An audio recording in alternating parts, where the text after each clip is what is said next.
How's it going, everyone? Danny Halloween here for Halloween DIY, and on this series, I'm going to be showing you how I make a Friday the 13th kill. I'm going from the 2009 remake where Jason kills a girl over a campfire in a sleeping bag. How do I do it? Stay tuned and find out.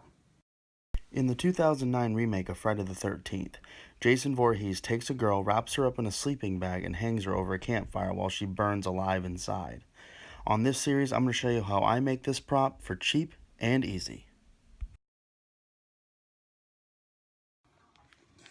Alright guys, so the first step in making this prop is I needed some hands that were going to be used for hands sticking out of the sleeping bag.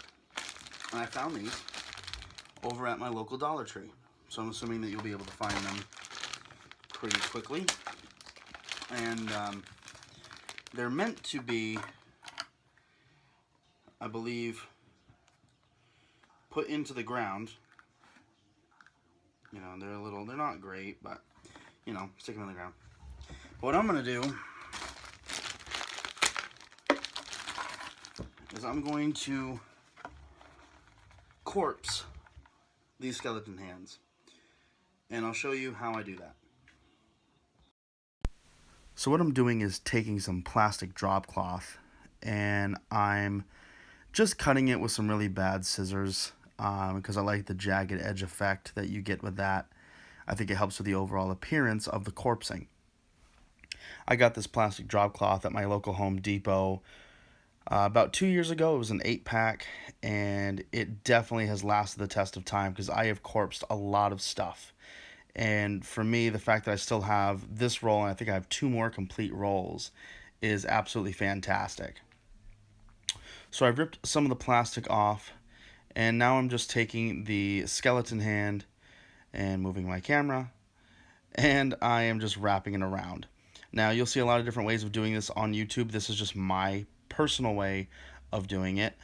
There is no real right or wrong way of doing it. So I wrap it up maybe about half a dozen times or so, and I take my heat gun, and of course be careful when you're using a heat gun, please. I'll wait for it to heat up, and it doesn't take long. And I start with the seam to kind of help keep it down. And the first thing I do is just, make sure that the plastic is shrink wrapped all the way around the whole skeleton arm. Of course, the end piece there kind of adds some balance to it. And at this point now, I'm really just taking my time and going through. So now I'm trying to get in between the fingers and toes. Wow, fingers and toes. I can't believe I just said that out loud.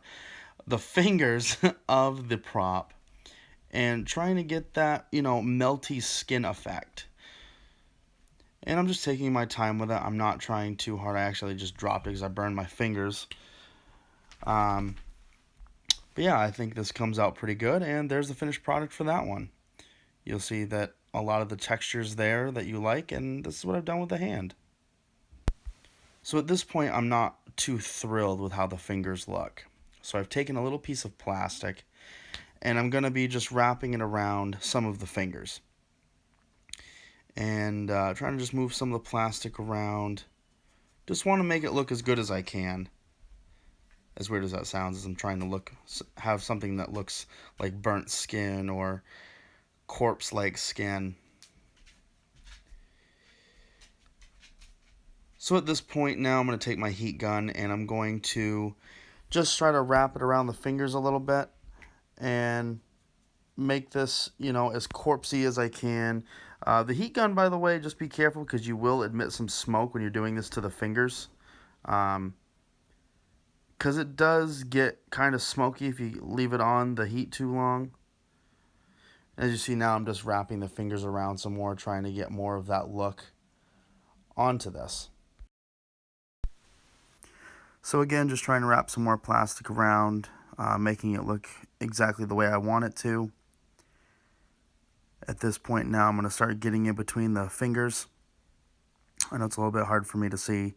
For upcoming videos, I'll obviously be a little bit better at doing this, but so all in between the fingers, trying to melt some of the plastic, put some holes into it, and there it is. So that was this forearm that I decided to do. I think it looks pretty good.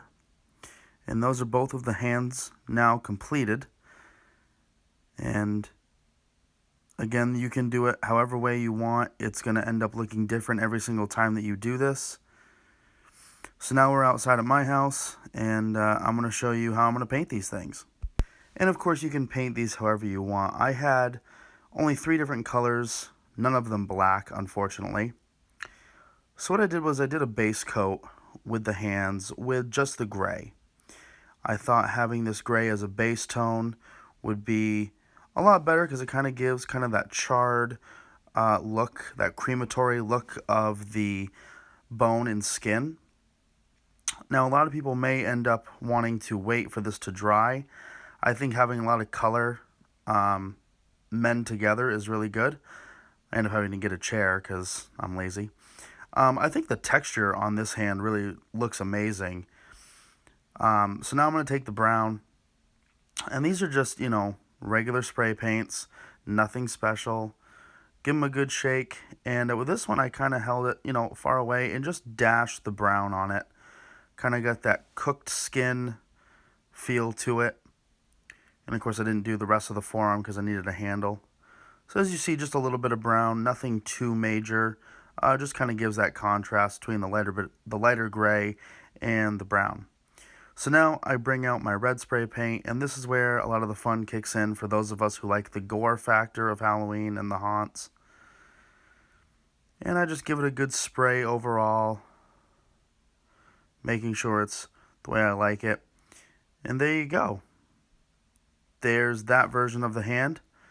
It kind of has that burnt, bloody look to it that I think a lot of haunters are going to like. And those are both the hands done at this point. So basically, the next step on the next episode will be showing you how I'm going to put this whole prop together. Basically, the hands are going to end up hanging upside down, just like the way I'm going to show you in just a moment, out of the sleeping bag instead of a whole body that's falling out of it, just the hands. I think that might add a really scary effect to it. So there's a close-up of the finished product of the hands, and that'll do it for this week's episode of Halloween DIY. Check back for the next episode on the next step of the Friday the 13th sleeping bag prop.